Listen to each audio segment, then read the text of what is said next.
मित्रांनो, पैनगंगेचं रौद्र रूप आपल्याला उघड्या डोळ्याने बघायला मिळतं, बघू शकतो.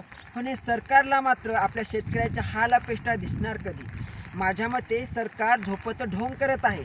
मित्रांनो, झोपलेल्या माणसाला जागी करता येतं, पण झोपेचं ढोंग करणाऱ्या माणसाला आपण जागी कधीच करू शकत नाही.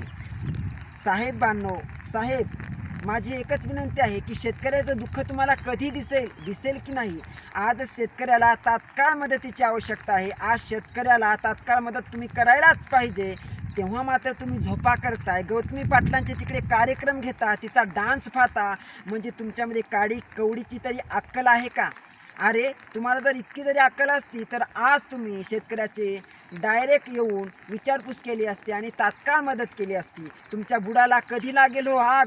शेतकरी तर सर्व उद्ध्वस्त झाला, बर्बाद झाला. पण हे सरकार मात्र नुसतं टकामका बघत आहे.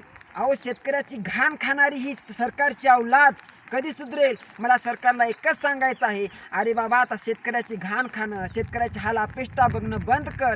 शेतकऱ्याला तात्काळ मदत दे, शेतकऱ्याची सर्व कर्ज माफी कर. तेव्हा कुठे हा शेतकऱ्यावरचा अन्याय थांबेल. मग तुम्हाला कसं वाटतं मित्रांनो? नक्कीच कमेंट करून कळवा.